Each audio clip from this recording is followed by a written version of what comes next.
All right, looks like we've got a couple people joining us. Hello, everyone. My name is Erica. I'll be your host tonight, tuning in from the 9th Avenue location of Green Apple Books in San Francisco. Thank you for joining us for our event tonight with Zoe Mendelson, Maria Conejo, and Carol Queen for Pussypedia. Just before we get started, I have a couple announcements to make for Green Apple.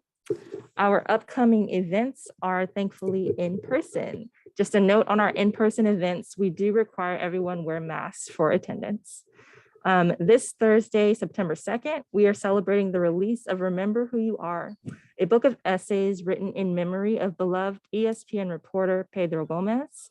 This event will be held in person with several contributors to the book, including Robin Carr, Brad Mangan, Brian Murphy, Michael Zagaris, and editor Steve Ketman. And on Tuesday, September 7th, we're hosting Shruti Swami in person for the release of her new novel, The Archer. She'll be joined by Little Gods author Mung Jen, and both of those will be at 6 p.m. We can't wait to see you. And tonight we have Carol Queen, who is a writer, speaker, educator, and activist with a doctorate in sexology. She is a staff sexologist and Good Vibrations historian at Good Vibrations, the woman-owned, worker-owned sex toy and book emporium, where she directs continuing education for the staff. She is also the curator for the company's Antique Vibrator Museum. Zoe Mendelson is a journalist who writes about cities, emojis, tech, language, data, maps, pussies, and other semi-related topics. Her writing has appeared in the Washington Post, Slate, and Wired, among other publications. And Maria Conejo is an artist and illustrator, as well as the co-founder of P-Wordpedia, a free, bilingual, inclusive illustrated encyclopedia about the female reproductive system. We will have time for Q&A at the top of the hour, so everyone please be sure to put your comments and questions in the Q&A box at the bottom of your screens. And with that, I will hand it off to you, Carol. Erica, thank you. I want to thank everybody at Green Apple, and I want to thank Good Vibrations for loaning me out. That was very, very kind of them, and super excited to welcome Zoe and Maria and Pussypedia. What a book it is. And if folks have not yet seen this book, it is this pussy pink tome that is so comprehensive and so funny and fierce, so cheeky and informative. It's got so much going on. And I know that Zoe is going to share a reading from Pussypedia with us. And then I have a few questions for Zoe and Maria before y'all's questions. So I think we should get rocking on this, because I believe that the part that Zoe is going to share is going to give us an introduction to what Pussypedia is and is trying to do. So I don't have to ask that question. I can ask some other questions. Zoe, do you want to go for it now? Sure. I'm going to read part of the introduction, and then I'm going to skip to the end of it. I was a horny kid. Once when I was 5, my mom was telling my little sister not to touch her crotch in public when I interrupted, adding, "You just have to do it like this so nobody notices." I walked over to a door frame, pressed my little pelvis into its corner, and started rubbing my crotch side to side. "I do it all the time," I said. I was the one who told all my friends how babies are made, whether they asked me or not. I asked the people sitting in the booth behind us at the diner and the guy at the photo developing counter at Walgreens if they knew that boys had penises and girls had vaginas. Fake news, turns out. In middle school, at friends' houses, I would dig around in their parents' drawers looking for dildos just to stare at them. I started having sex when I was 15, a lot. Now I'm 30 and I hump door frames way less often, but I do still talk about sex and pussies all the time, especially now that I've spent the last 4.5 years creating first pussypedia.net and then this book. This is something I never imagined for my life. I studied urban planning, made a career out of writing in emojis, and was working as a freelance journalist and journalist, researcher, and millennial salad internet consultant, dealing in buzzwords like narratives and content, when one night in 2016, I Googled, "Can all women squirt?"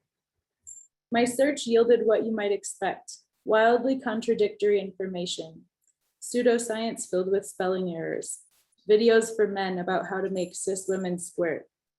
Frustrated, I turned to medical journal articles, and bam, I got sucked into a vortex I would never get out of.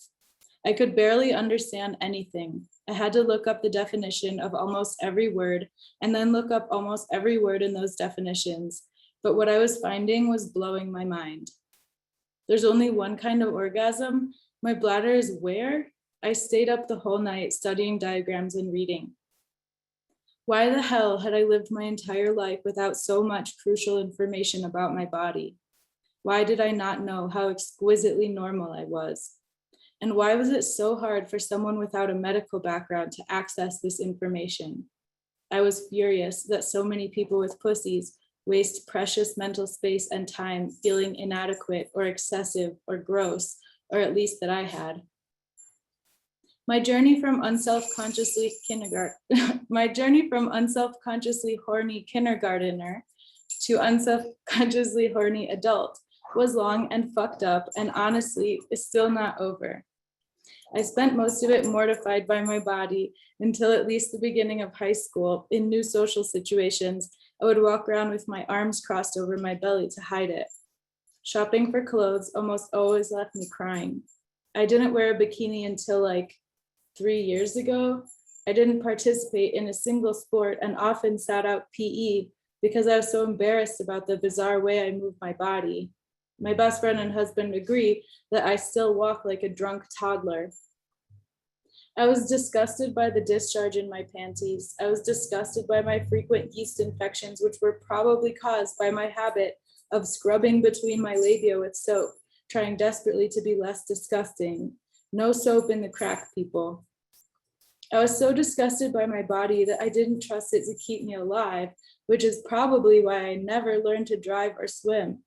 And my body would do things that would validate my distrust, like when I was 14 and one side of my labia grew into its adult form a full 6 months before the other. Even after they were the same size again, I felt stinging shame just for their very existence. And God, did I feel shame for being horny. So much. It felt like trying really hard at a game and always losing. Finally, learning about my body was like finding out that my opponent had been cheating the whole time.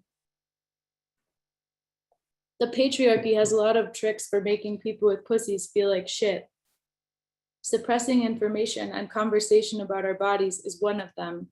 Knowledge is power, and pussy knowledge is tragically hard to come by. I say tragically because ignorance and ensuing shame are just phase one of the patriarchy's evil plan to waste your motherfucking time. Here's how it went for me. Shame prevented me from valuing myself and from even having any semblance of an idea what that meant. It prevented me from asking for what I wanted and needed because I didn't think my wants and needs mattered, because I didn't think I mattered because I was gross. I let yeast infections get terrible before going to a doctor because they were gross and my own fault, probably for being a slut. I would say no to sex when I actually wanted it to not seem like a slut. And I would say yes to sex when I actually didn't want it because I was so scared to disappoint people whose attention I didn't think I deserved in the first place. I let men not use condoms, even though it would cause me at best weeks of fear and guilt and or to have to bring myself somewhere and pay to get tested, and at worst, infections or pregnancy. Pleasure was rarely part of the equation, except the kind I often pretended to have to make sure that whoever was supplying my not so good time had a very good time and felt amazing about themselves. Now, this is not to say that my roughly 15 years of biblical and adjacent activities have been terrible. God, no. I'd say about 65% of it was bad to terrible, with more of the bad happening before my mid-20s when I got a little better at saying no thanks. Even in the most casual of encounters, I felt respected enough times to learn what that felt like. I met people who made me laugh and who I could make laugh. I danced with incredible dancers. I witnessed so many different ways to think and be. There were late night and early morning boat rides. There were blood sausages and secret concerts. There were new languages and snowmen and balconies and books and beaches. I learned what my body likes and doesn't. I learned my kinks. I made people come. They made me come, sometimes in surprising ways.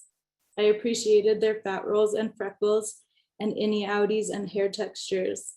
They appreciated mine. We helped each other feel and release and reset. I made people coffee. They made me coffee. Sometimes I saw their pain and sometimes they saw mine. Sometimes we hurt each other, but a lot of times we didn't. At its best, sluttery can be a form of gratitude for being alive. Finding bodily pleasure through human connection, even when those connections are imperfect, is a holy act as far as I'm concerned.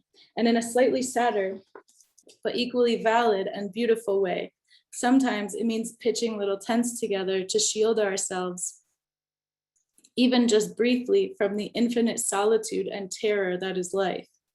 My best friend's partner recently joked about my lovely husband. Wow, where did you find him? And without skipping a beat, my best friend answered, well, she fucked like 1,000 assholes. I did, and I don't regret any of it, even the bad stuff. But still, the bad stuff was really bad. See how we're doing on time. Oh, good. Okay. I ended up Googling squirting, not because I was on some sex positive fun times learning adventure, but because I was madly in love and nearly 2 years into a more open than I wanted it to be relationship with a professor in his mid 40s who had sex with as many women in their early 20s as he possibly could, because he was still hurt about and compensating for not getting laid in high school. He hated my body hair, often complained that I smelled and that I didn't dress sexy enough, threw angry tantrums whenever I didn't want to have sex, and was obsessed with making me squirt. He was sure I would squirt if I tried hard enough to relax. I never could. When I insisted that my body didn't do that, he argued that all women could. Cue the shame. I wanted to settle the matter so I could stop feeling inadequate or know for a fact that I was. Thankfully, it was the former. After reading about pussies all night, shooting stars of rage were connecting dots in my brain. Lack of information, shame, lack of self-worth, pleasure, health, power, why I had stayed so long in a dumpster fire of a relationship. Wow, the patriarchy. I'm going to use the term the patriarchy a nauseating number of times from here on out. The patriarchy is the central villain of this book, so I'd like to quickly define it.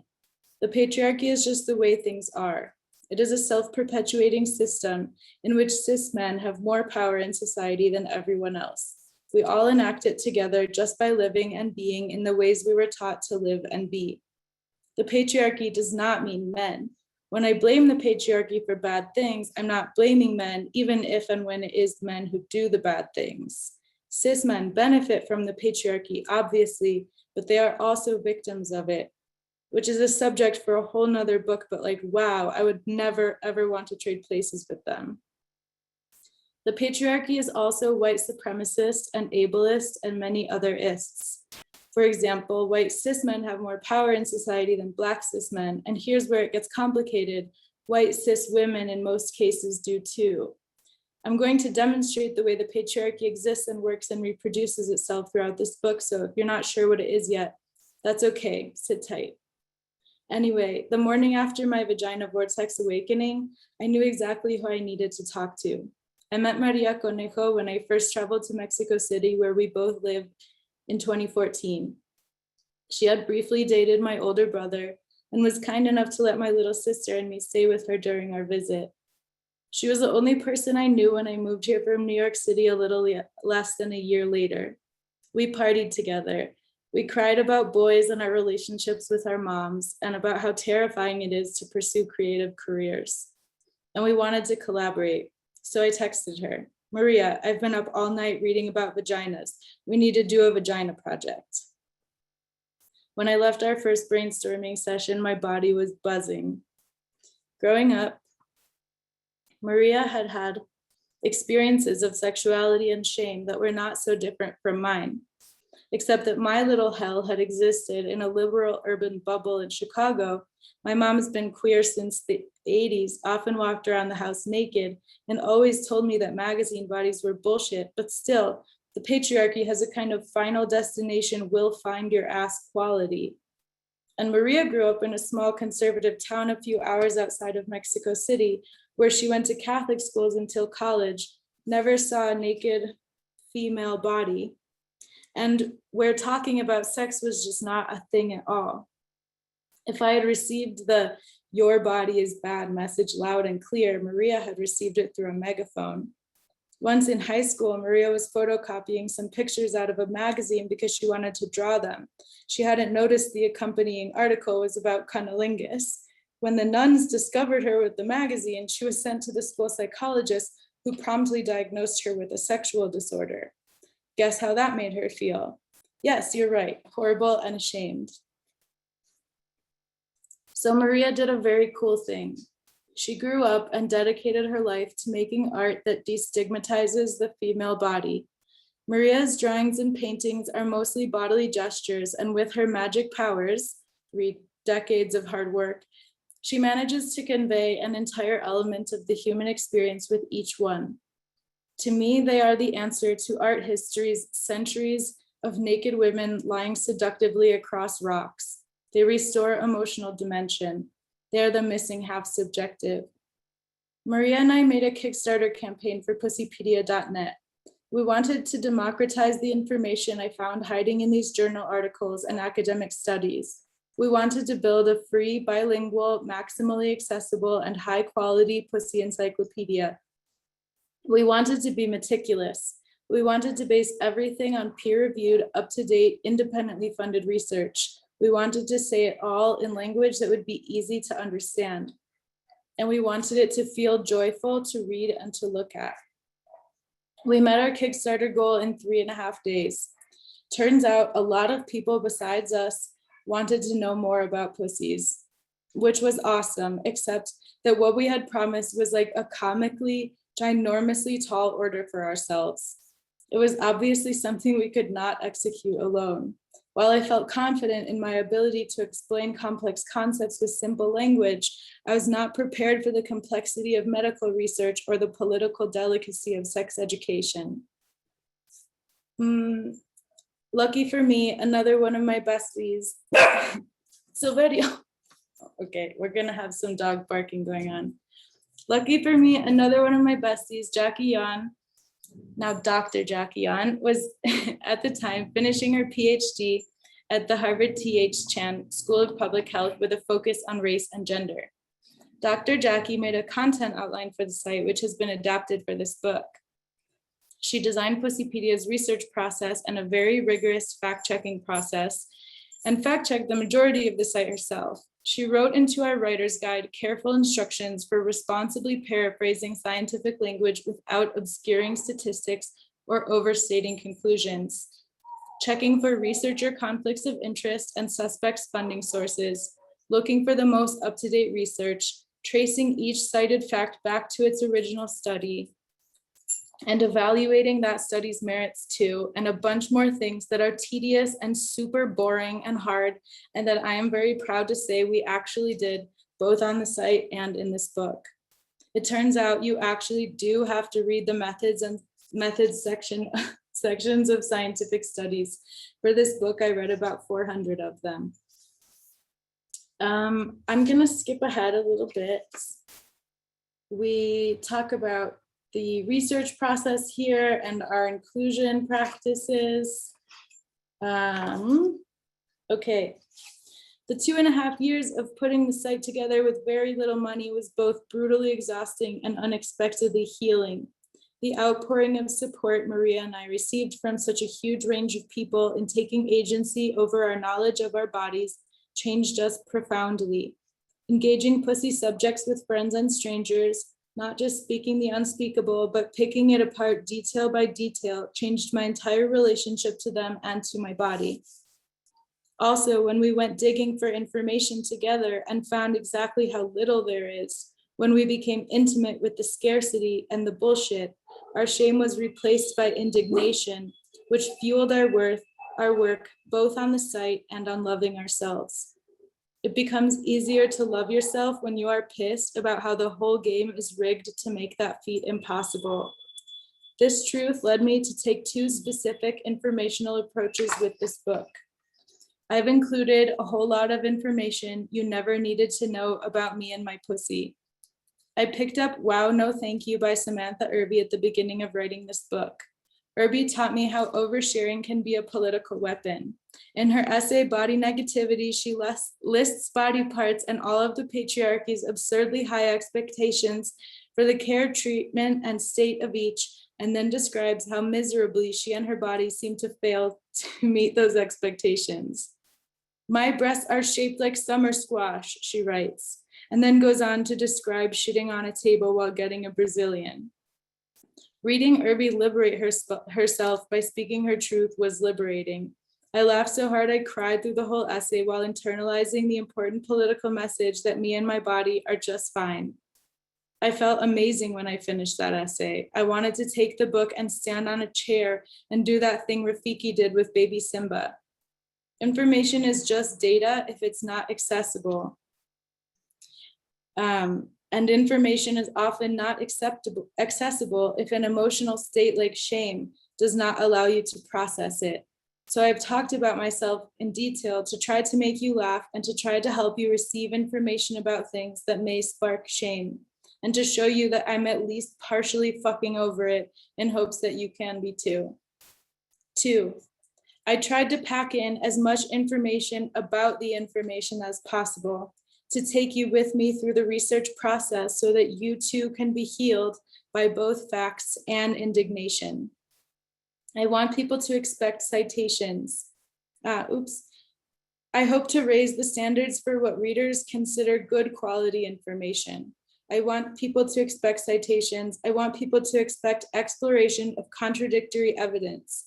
I want people to know that behind most facts lay a long storied debate rich with dimension and context.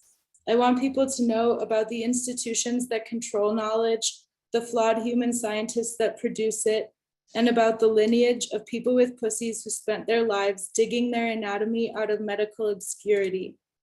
I've learned a lot about the nature of information through this process, and that knowledge feels as integral to my understanding of my body and to the healing of my shame as any collection of facts.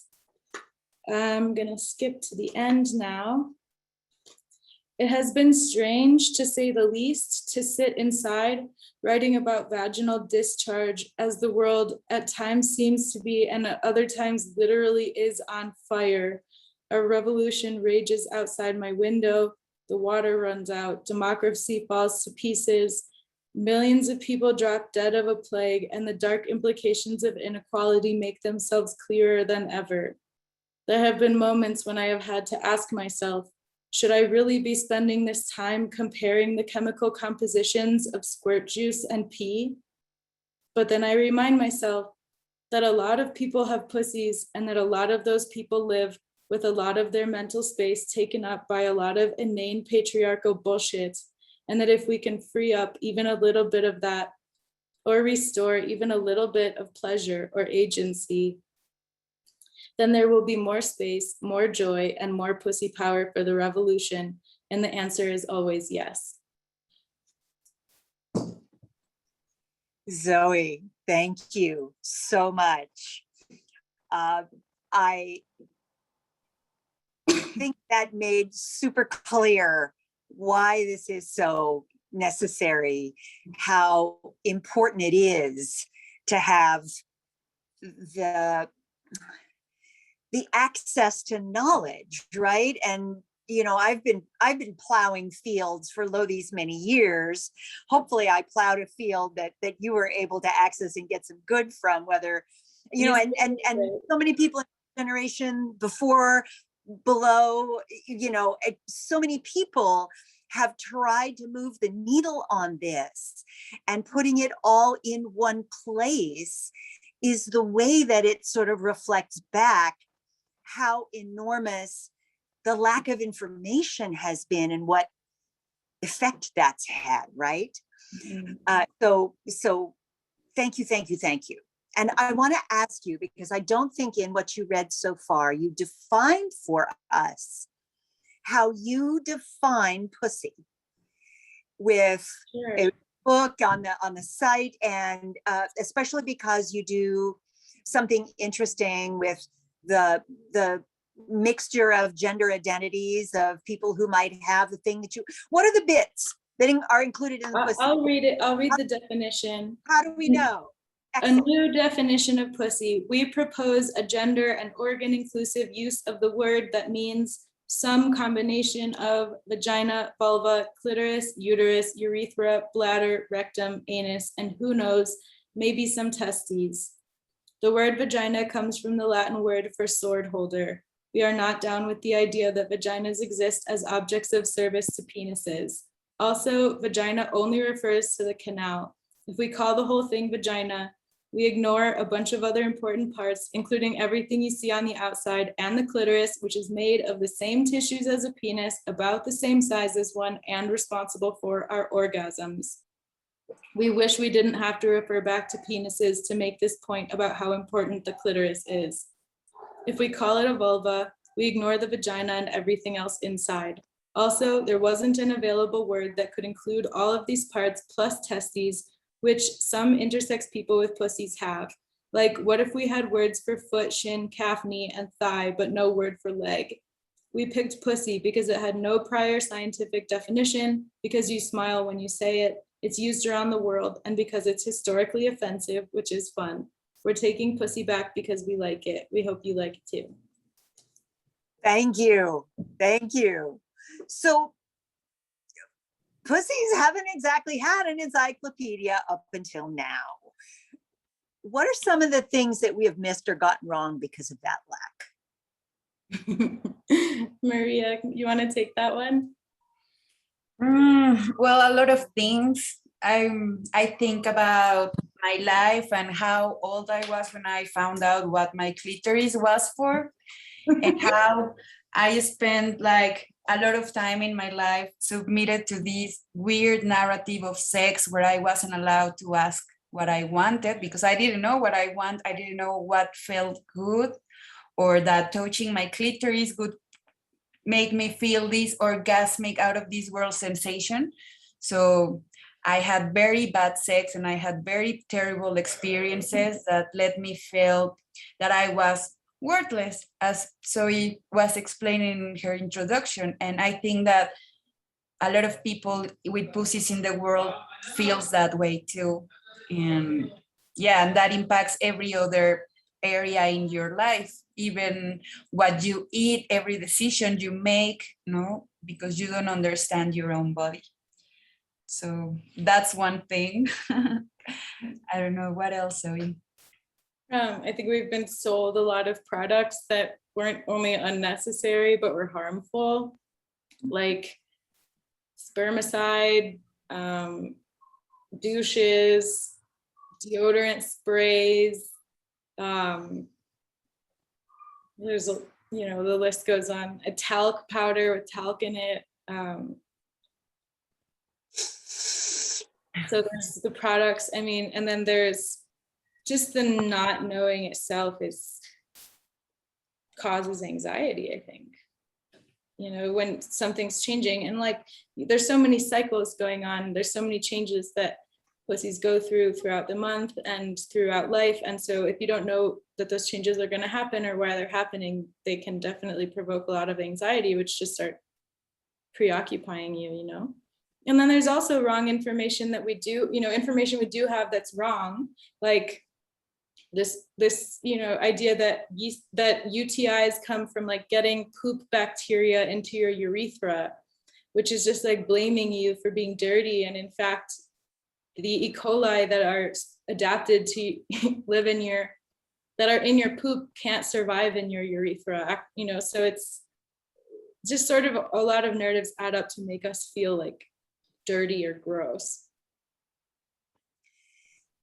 You know, one of the things that I'm really impressed about Pussypedia is that a lot of the people who have tried to make space for sexual information and sexual discourse aren't medically trained. They're not researchers. You know, I'm a PhD sexologist, but my school had a hot tub in it and we got in it with the professors.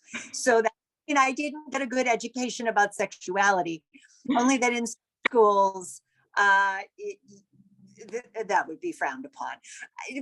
One of the things that I quote all the time to people who are asking questions is a study that came out a couple of years ago that suggested that so many people have sex questions, and certainly people with pussies have sex questions and things that it's a good idea to get clear about health and function and all the things. And plenty of doctors are waiting for people to ask them sex questions. And plenty of people with sex questions are waiting for the doctor to say, do you have any sex questions? And so nobody says anything. So you're going to the font of information, which is, let's just be clear, those medical and science trained research professionals who are okay putting their name on something about sexuality, which not all of them are or are trained to do. And if you start asking, do pussies squirt questions of doctors, a lot of them will freak the hell out because they didn't learn in med school that that is a possibility. So you have actually sort of honed in on the people who, I just want to say that they're brave in this field because it is not yet fully embraced and okay, even in those fields, for people to go into sexuality the way you have and the way that they did in their own space. Mm-hmm. So kudos about that. And do you want to riff on that whole point a little bit? I think the medical world has a part to play in what you're calling patriarchy, and they need to smash it. And clearly also there are people who we should be able to ask them questions about body parts.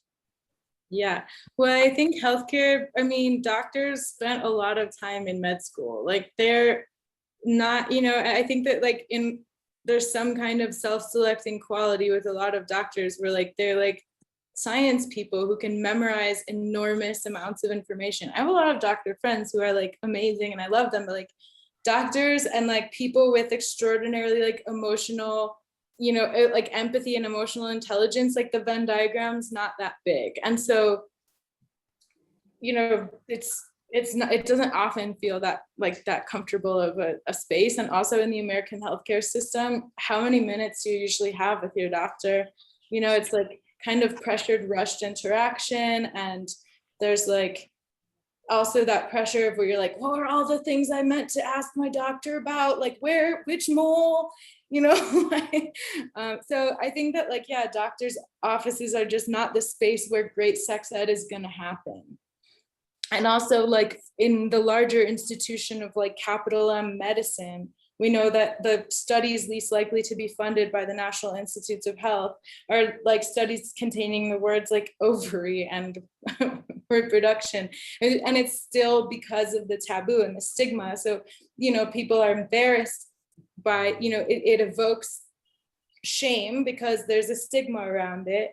And then that gets translated in it being a less legitimate area of study or a less serious area of study. When in fact, if you look at it on its face, it's unthinkable that we don't have any scientific agreement about what our prostates look like. You know, that would just never happen, or whether all people with pussies ejaculate, or what is, you know, pussy ejaculate, is it squirt juice, is it periurethral glands juice, is it mixed together, you know, or both ejaculation, like these kinds of things that if it were about men, it would just absolutely never happen, that we wouldn't have this information. Like one issue I couldn't get to the bottom of was whether or not periurethral gland liquid comes out of like the urethra, 2 little holes on the sides of the urethra, or multiple holes on the side. And it's like, somebody get a magnifying glass and watch somebody masturbate. This could not be that expensive of a study. Like that's like a glaring hole in our knowledge of human anatomy to me.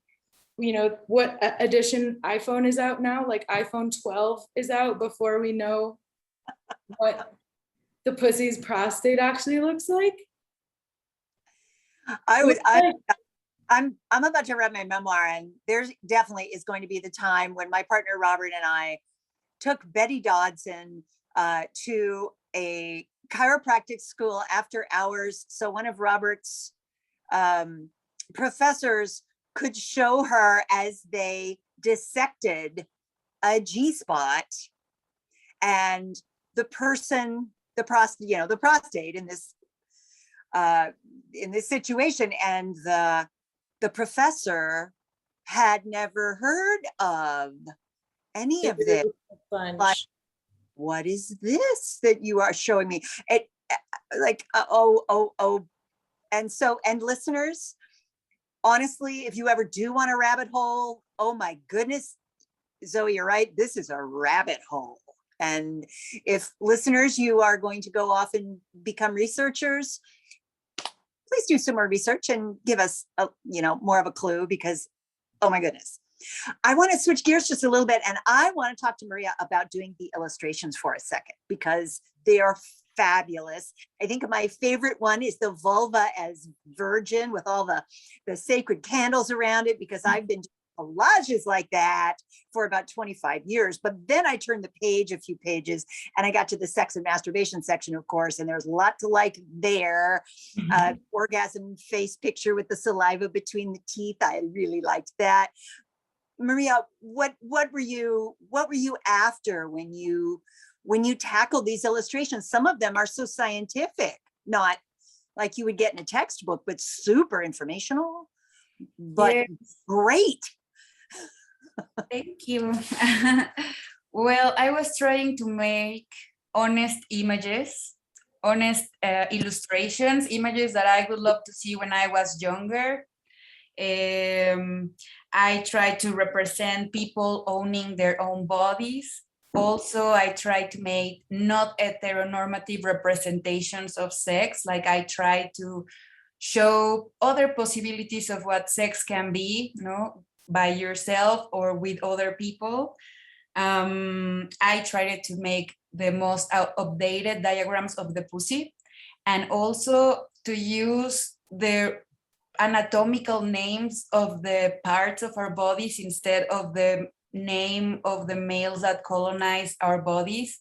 So we have that more of an updated version, and of course making it joyful and fun to watch, and images of, I don't know, like the masturbation image, something that you maybe want to hang even in your house because it's fun, because it looks great.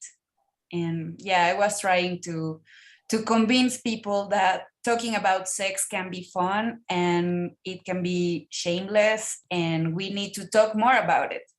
Mm-hmm. Well, thank you, because you got all of that in every picture. I think it is the illustrations are such a wonderful and free accompaniment to the text, which is also so free, but also that also goes back into the science over and over and over again. It's a really unusual and great cycle between these two things that we tend not to understand as being able to be brought together, right? It makes me wonder what medical personnel and people like that are going to make of going through a book that actually is so irreverent and yet is so centered. But I also want to ask, because you're both in Mexico City, what's the pussy-centric scene like there? I mean, you said something, Maria, about your experience, but I was there about 4 years ago, and I went to a zine party that was lit. And tell us more about what we might not know about Mexico City and the way that we're living there. Well, I think there are a lot of projects of people with pussies doing events where you talk about pussies, or there is a lot of merch, a lot of pussy representations. Like, I believe that there is a conversation growing every day, but still I cannot say that we reach a level when everyone feels comfortable about it. but yeah, it's there. I don't know.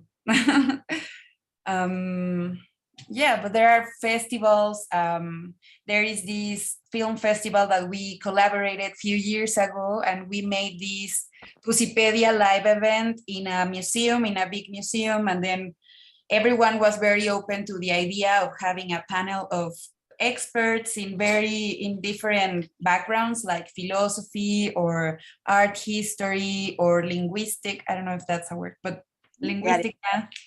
And everyone talk about a part of the pussy from their background. So it was very interesting to have like the artist historian, she talked about the anus, and then we had a huge image of this performance of this artist projected in this big screen in this museum. So I thought that was a huge moment, like having an opportunity to be part of this institution and be allowed to talk with like as much as we want about it, Just have the anus get all of its due respect in a serious institution.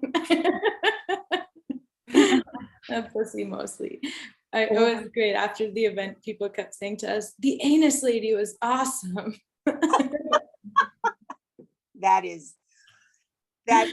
That warms my heart so much. I can't even tell you how much it warms my heart. I have one last question for you. It goes back to some of the things that you were writing about in your intro, because clearly Smashing the Patriarchy is one of the overarching projects of your book.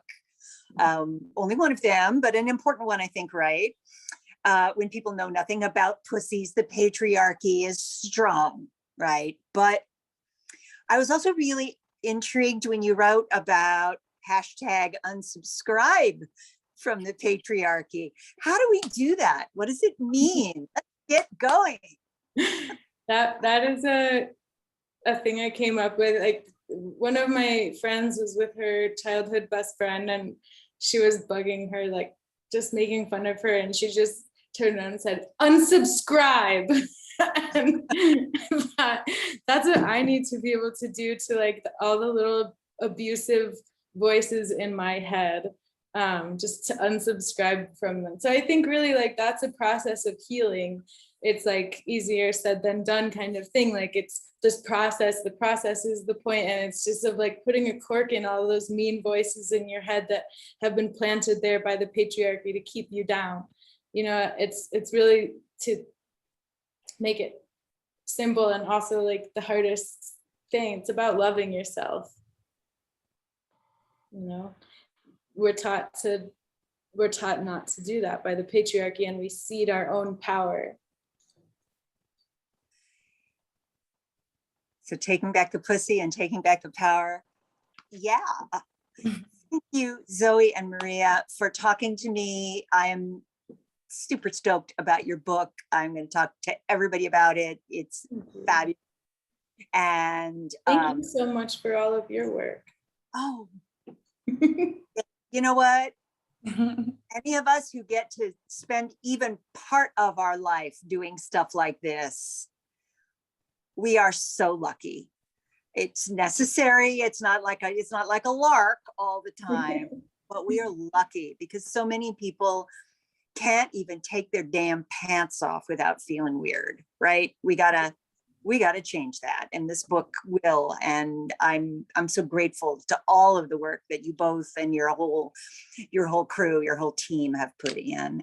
And I know that there must be some people with us who have questions for you. So I want to stop bogarting your time right now and move on to see if there are questions from the gathering to take us in whatever direction the people who are here need and want us to go. Erica, are there questions like that, or do we have some ready?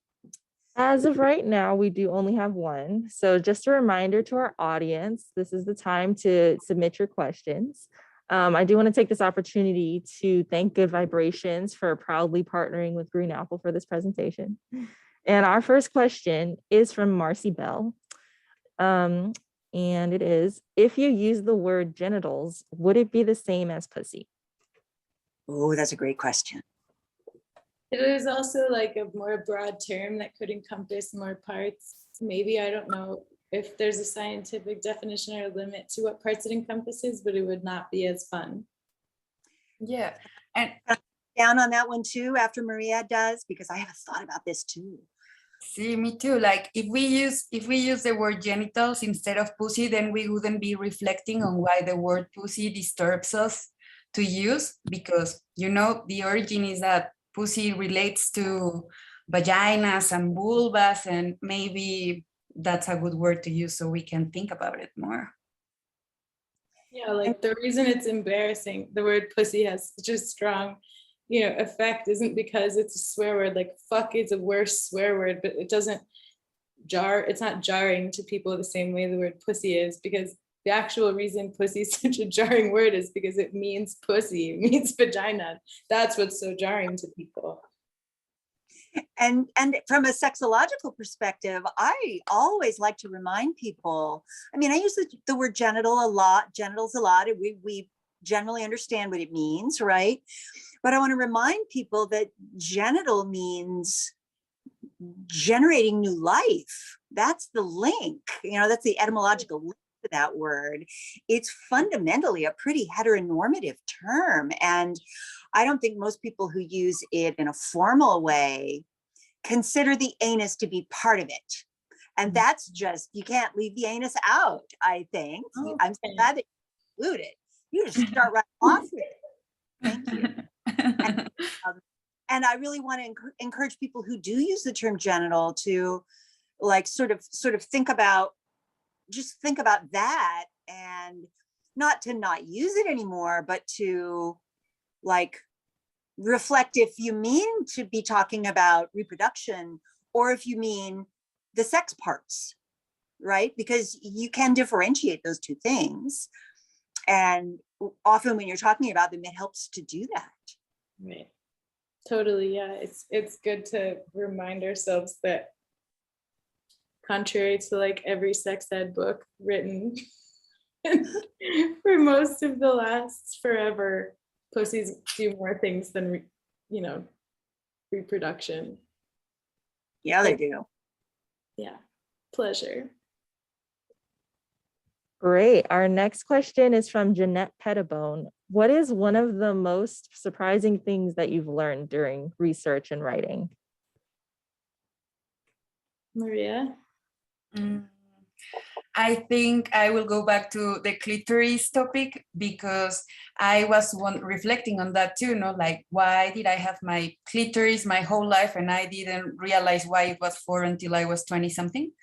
And in the book, like after Zoe did an amazing research on that story of why the clitoris is not there, why in history men have come up and say like, hey, there's this organ that nobody has studied, and then when they realize that this organ causes pleasure to women, then they freaked out, and then they would be like, oh no, let's hide it, don't tell anyone that women can feel pleasure, let's just hide it and pretend it's not there, because otherwise who's gonna take care of the children or the houses? And throughout history, it's been a lot of experiences like that with the clitoris.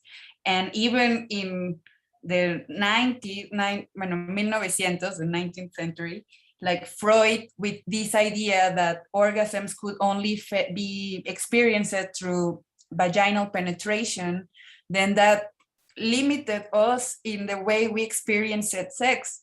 So that was very shocking and surprising to me. And that made me feel very angry, like, wow, I felt I was free and I had some agency over my body when I decided to start having sex.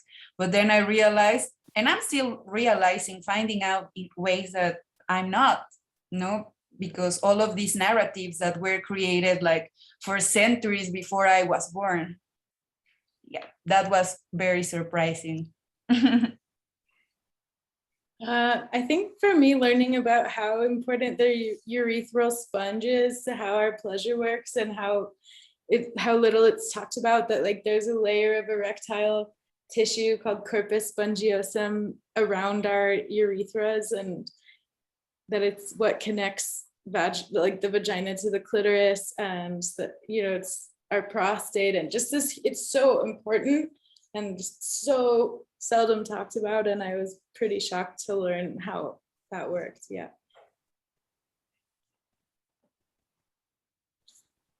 All right. Our next question is from Car, actually. For the whole panel, what are some reading list recommendations that pair well with Pussypedia? And for Maria specifically, are there any artists that inspire you or whose work you recommend if we are into the awesome pussy art?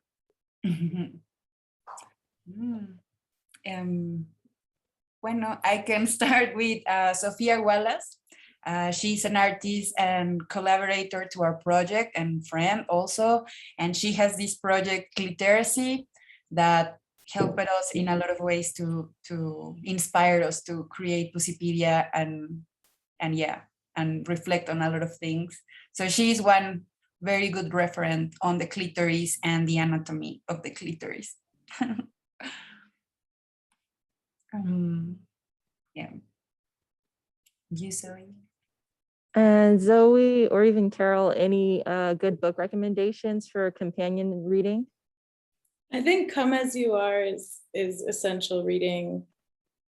It's you learn so much more than just about sex too. Like I learned so much about how my nervous system works, and that's been useful just in everyday life as an anxious person.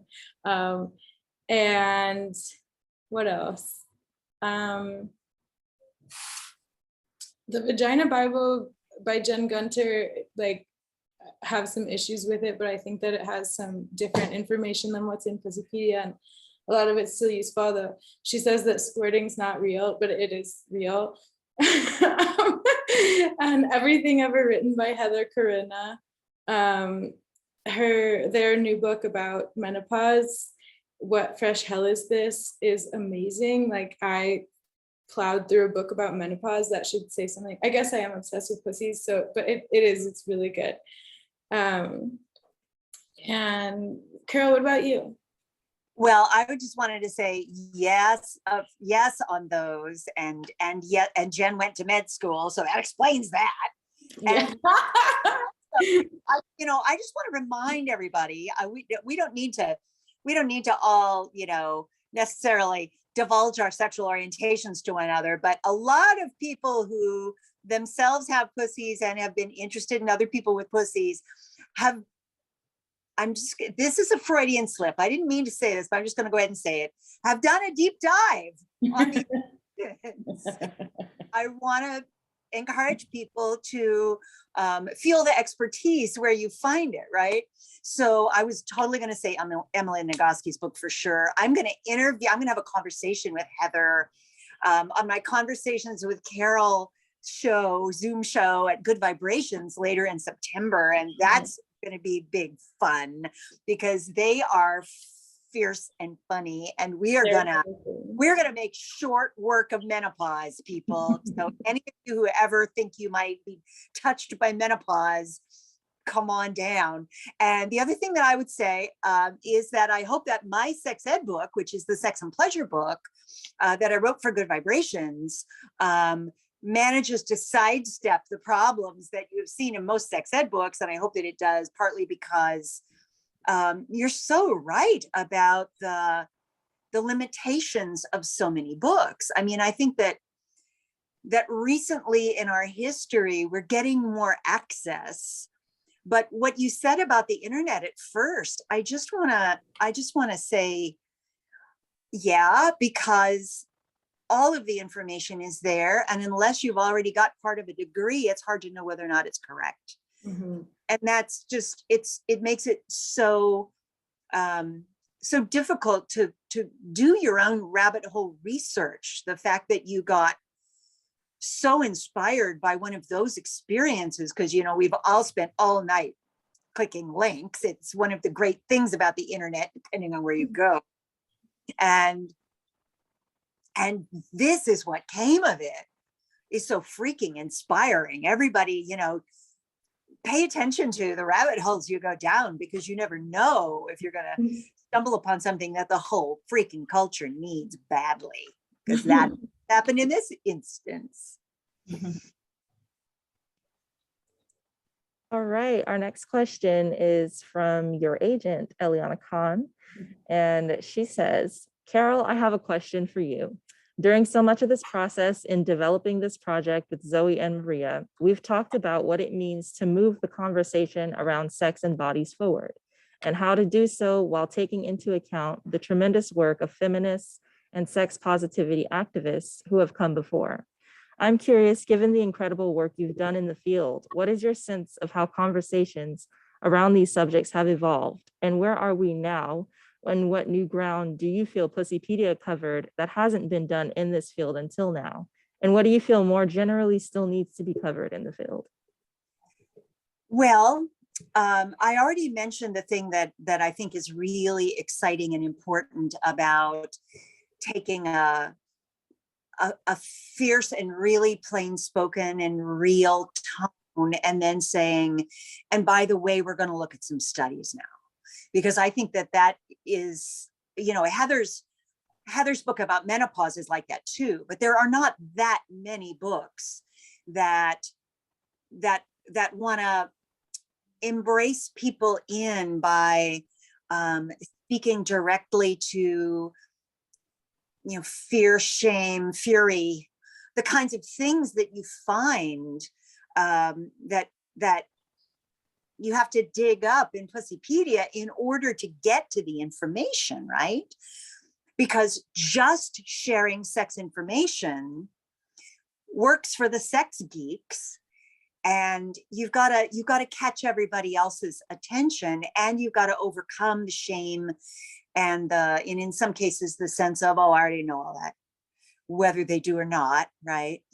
And so I think the voice of this book is really, really important, and it's not, and the mating of it with the information that you dove into is pretty new. I mean, I think I can think of variants of it in the way back times, but this is a really 21st century book. It doesn't surprise me at all that it started out as a website. And I think that that's the kind of thing that there's a voice that people respond to now that can lead them further into information and context. And so that's what I think is super important. And I think that this is what this does. I think that while this book is addressed necessarily to the bodily experience of cis men, or people who ID as men for the most part, there's plenty of knowledge, and I want this level of knowledge for those folks too, because patriarchy is also stepping on some of their tails, also dicks, depending on who they are and how they live, right? And related to that is the fact that discourse is not very well disseminated. I mean, I think you can find all the feminists who pretty much have a guesstimate about why the patriarchy is a problem. And then a whole bunch of women who don't, or queers and non-binary folk who don't identify as feminists necessarily, but could go there too with you. And there's a lot of other people who haven't stepped on this particular train who would be surprised at how much better their life would be if they did. So I think that would be cool, because then we would have more things to discuss. I don't know. I think that would be great. And in the time behind us, I just want to say that it is my belief, and I don't know if everybody would agree with me about this, but it's my belief that activists made space for researchers and academics and medical people and so on to step up and say, you know what, I am going to do some research about this. I am try to embrace this. And that, I think, is an extremely important thing that we need to carry forward. This book does that too. And any activists out there who don't have the strength to go get a medical degree, go talk to your doc. A little more real in real words the next time you go to your doc, and we'll move this forward. I love that. And also it's like, it's not even a question of whether they created the space. It's a fact, because the group of women that, you know, who published a new view of a woman's body and redefined the clitoris, they were not doctors, they were not medical researchers, and they went back to these, you know, centuries old texts of the people who were describing the internal anatomy of the clitoris. And that's what Dr. Helen O'Connell read that led her to do her series of autopsy studies, where she defined the internal clitoris finally in 1998.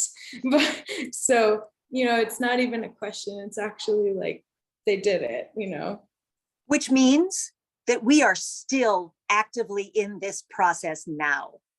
You know, this is just the latest salvo of, let's just figure this out and share the information with everyone. And it's a moving target, but it's also a process of activism, along with so many other important processes of activism that we're living through right now, right this minute. Beautiful, beautifully said. I want to thank you all so much for having me here. Are we at time? I think we might be at time, Erica. I don't know if we have any more questions or not, but We are just a few minutes over, but we do have one last question. well, if you want to take time for it, I think that everybody's question should be answered. Absolutely. So this is from an anonymous attendee. What advice would you give someone who is insecure about having orgasm with others? Maria, vas tú. Yo, well, I think maybe to realize that we are all insecure about it. Like everyone's going through it. No one is an expert, and talking, it's a good thing, to get in sync with the partner you are with. Yeah, that's what I can think of right now. And you, Zoe? I'm having a dog barking situation. Carol, how about? Do you want to kick it to me and see if the dog stops barking? Okay, I think it's done. I think that's like remembering that you're doing it for yourself, and that it's for you, that you deserve your pleasure, that it's your right, and that there's absolutely nothing wrong with the pursuit of pleasure. And I would just add to that because not everybody responds the same way to touch and experience and all the things that can be part of sex, that telling people what your experience is and what you need and like and desire is really part of the process of being sexual with somebody, especially when you're intimate with them. But even if you've never met them before and you want to just tell them some stuff, and that also helps you evaluate their character when you share some information that's real for you and you see how they respond. So maybe you decide if you want to see them ever again by doing this little exercise, but not is assuming that everybody already should know everything about how you would respond. We're different enough, we people, that's not really the way to get what you want. So talk. That's a much better way to get what you want.